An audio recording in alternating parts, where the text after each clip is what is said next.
Hello viewers, আসসালামু আলাইকুম। তো আমরা হচ্ছে এসডিএম এ কার্টের কিভাবে নিবে নিয়ে আলোচনা করতেছিলাম। তো রিটেন কি কি কোশ্চেন লাগবে সেগুলো কিন্তু আমি তোমাদের বলছিলাম।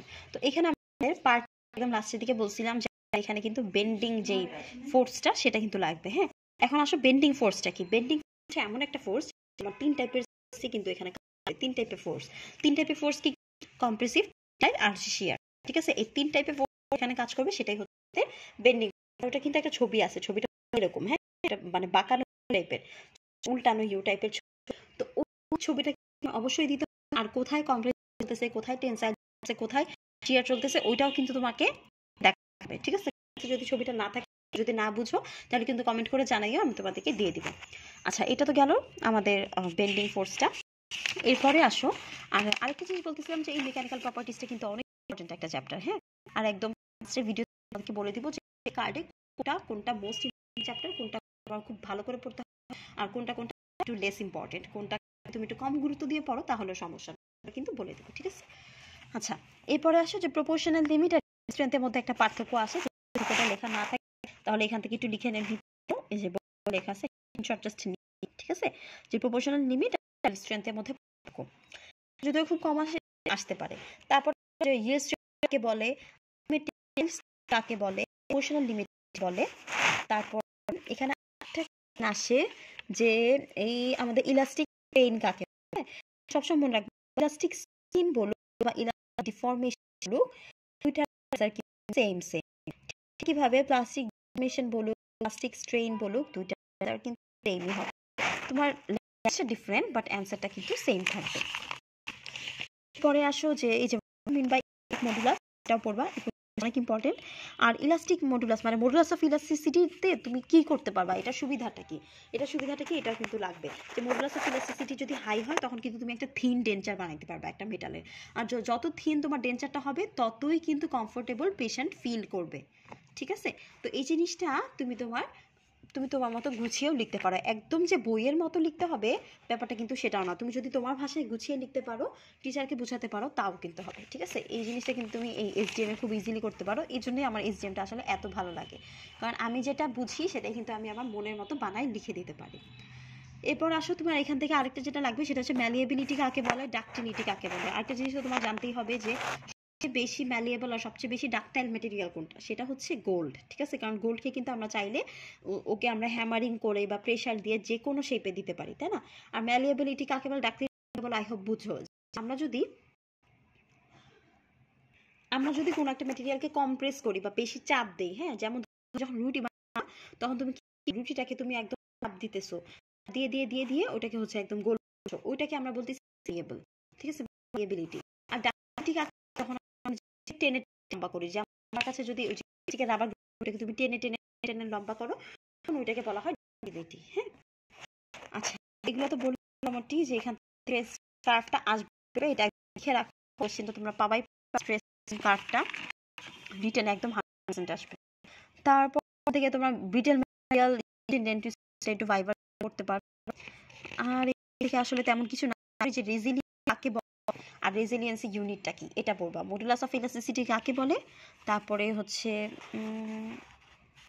মডুলাস অফ ইলাস্টিসিটি ইউনিটটা পড়বা, তারপর রেজিলিয়েন্স আর কি, আর তো এখানে কিছু একটা তেমন নাই এদিকে, মোটামুটি পড়বে। হ্যাঁ, আচ্ছা প্রপার্টিস থেকে মোটামুটি কয়টা কোশ্চেন তোমরা খুব ভালো পড়তে পারো, তাই জানতে হবে থেকে, আর দরকার।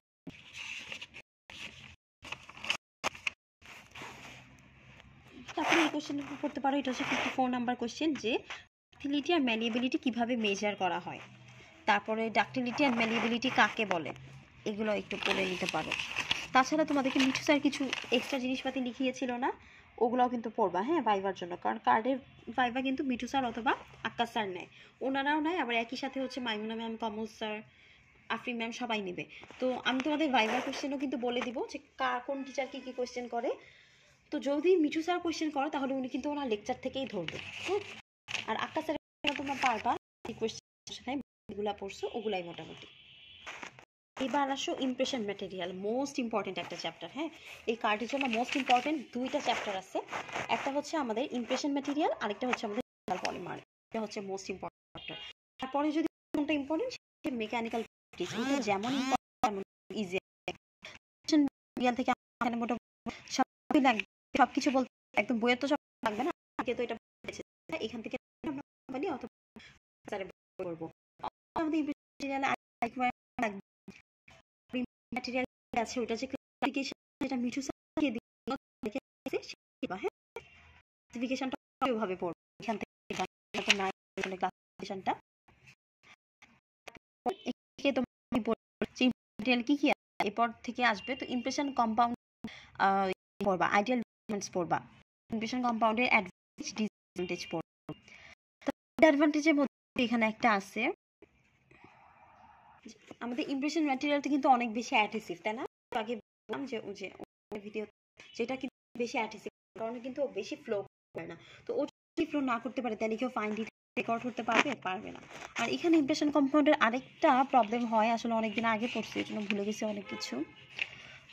আর আগে তোমাদের বলছিলাম যে ভিডিওতে কোনো ধরনের ভুল থাকো তাহলে কিন্তু আমাকে কমেন্টে জানাইও। হ্যাঁ, ভুল হইতেই, অনেক তাড়াহুড়ো করে ভিডিও করেছি আর ভুলেও গেছি অনেক কিছু, যার কারণে এরকম হচ্ছে। এর মধ্যে আমার যতটুকু মনে আছে ততটুকু বলতেছি।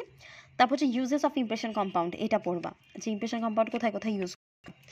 তারপরে অ্যালজিনেটের ডিসঅ্যাডভান্টেজ পড়বা, অ্যালজিনেটের অ্যাডভান্টেজ ডিসঅ্যাডভান্টেজ পড়বা। আর অবশ্যই তোমাদেরকে এখান থেকে পড়তে হবে যে অ্যালজিনেটের যে ইয়েটা কম্পোজিশনটা, হ্যাঁ অ্যালজিনেটের কম্পোজিশনটা, এটা কিন্তু মানে কমন ধরে ভাইভাতেও, আর রিটেনে না কিন্তু ভাইভাতে ধরে।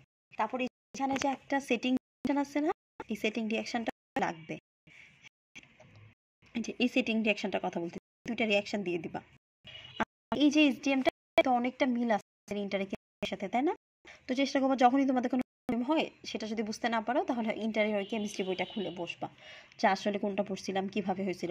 আর রিঅ্যাকশনগুলো আসলে না পারার কিছু নাই, এগুলো একটু চেষ্টা করবা, 2-3 বার যদি প্র্যাকটিস করো হাতে তাহলে পেরে যাচ্ছ। তারপরে একে পড়তে পারো যে আরেকটা করা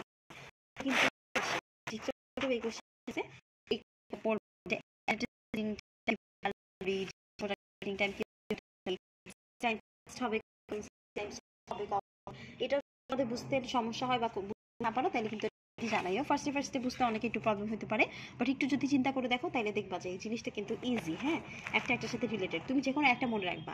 হয় তুমি মনে রাখবা যে সেটিং টাইম ফাস্ট হবে কিভাবে, অথবা তুমি মনে রাখবা সেটিং টাইম স্লো হবে কিভাবে।